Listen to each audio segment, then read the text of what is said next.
Аласапыран, мен, Қобыз сарыны, Шақан шері, Көкмұнар, Шыңғысхан сияқты әйгілі шығармалардың авторы, әйдік жазарман, көрнекті қаламгер, қылышынан қан тамған кеңестік кезеңнің сұрқия саясатына қарамастан қазақ тарихын 7 ғасырға араға сүйреген біртуар тарихшы, абыз ақсақал, ұлы қазақ Мұхтар Мағауин дүниеден озды. Бұл туралы жазушының ұлы Едіге Мағауин өзінің фейсбуктағы парақшасында жазба қалдырды. Арыстан әкем пәниден бақиғаттанып кетті. ақш-тың Мэриленд штатындағы үйінде бала-шағасының ортасында 2025 жылғы қаңтардың 9-ы жергілікті уақыт бойынша сағат 19:55-те, Қазақстан уақыты бойынша қаңтардың 10-ы сағат таңғы 5:55. Міне осылайша біртуар қазақ бұл пәниден бақиға аттанды. Орман қазаққа қаза қайырлы болсын дейміз. Сонымен қатар Едіге Мағауин өз жазбасында әкесінің мына бір ауыз сөзін қалдырыпты. Мына мен, айбынды ғұн, ер жүрек түрік, кемеңгер Шыңғысхан, асқақ алтын орда, оған жалғас нұр шұғылалы алаш әулеті, бар ғұмыры жарық құмтылған арпалыс үстінде өткен Мұхтар Мағауин, көзім жұмылған мезетте бұрнағы алапат бабаларым сияқты өлмес, өшпес, мәңгілік аруаққа айналам. Иә, осылай деп өз ғұмырына бір ауыз сөзбен баға берген Мұхтар Мағауин арамыздан аттанды. Біз Мұқаңның кім екенін алашқа айтпай-ақ қояйық, бірақ мына бір тарихи бейнелерді сіздермен бөліспеуге болмайтын шығар. Өз ойымен оқшау дара шыққан қазақтың жоғын жоқтауға бар ғұмырын арнаған әйгілі қазақтың ойларымен таныс болыңыз кәнекей. Шыңғысхан жөнінде неше мың мақала зерттеу жазылған, жүздеген кітап жазылған. Ағылшын жазды, француз жазды, неміс жазды, американ жазды, жапон жазды.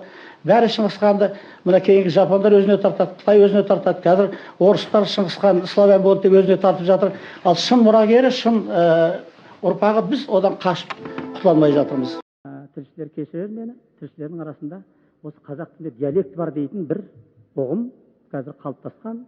Бұл туралы қаншама диссертациялар жазылды, қаншама адам еңбек қорғады.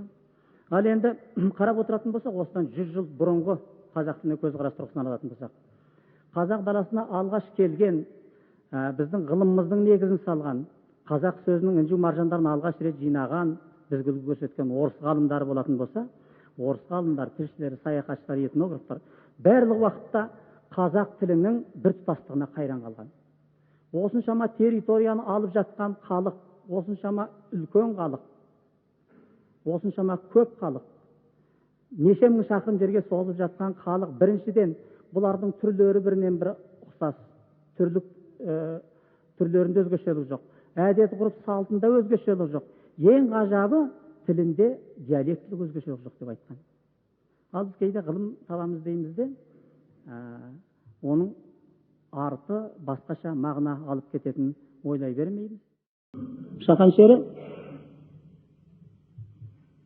повестін әуел бастайын повест ретінде жазбақ ойым жоқ еді.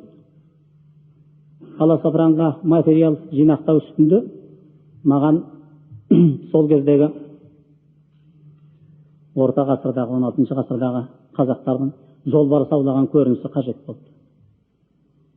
Бірақ осыған орай материал жинақталды бірталай, жолбарыстың тіршілігіне байланысты, оны аулаудың қазақ арасындағы әртүрлі тәсілдері туралы.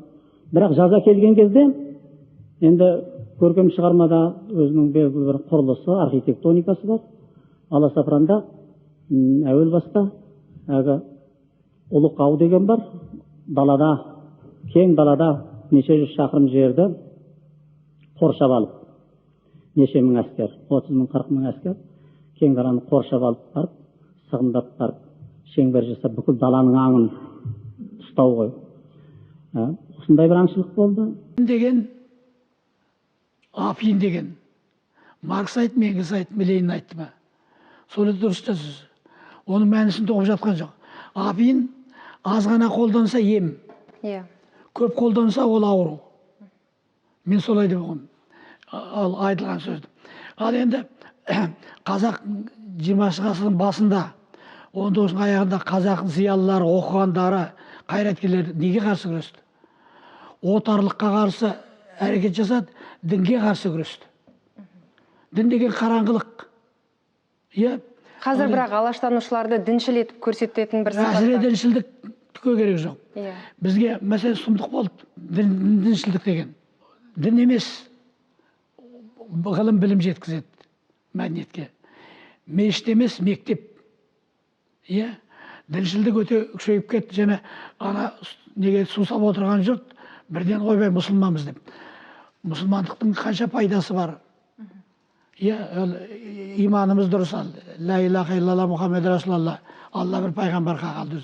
Ал енді оның ар жағында бізге арабтың не керегі бар?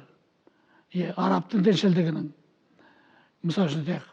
Оның бәрі бізге жат, табиғатымызға жат нәрсе. Ол сондықтан діндарлығына көп зиялылар, көп қайраткерлер жаппай хат жазды. Салафизм, ваххабизмге қарсы. Жалпы діншілдікті азайту керек.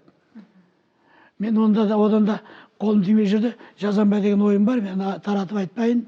Жалпы қазақ діннен арылу керек. Кәдімгі зиялылыққа жету керек. Зайырлы мемлекеттік санаға жету керек. Қазір әсіресе балаларды бұзып бара жатыр. Ең бастысы еліміз аман болсын, заман тыныш болсын, бала-шаға аман-есен өсіп жетіле берсін, азаматтардың еңсесі басылмасын, қазақ халқының саны көбейе берсін, 20 миллионға кейінгі балалардың тұсында 50 миллионға жетсін. Өзінің тарихтағы ежелгі баяғы Шыңғысхан заманынан бергі, Алтын Орда заманынан бергі өзінің тарихи орнын алып, кейінгі ұрпағымыздың кеудесі жоғары болсын. Басқа тілек жоқ.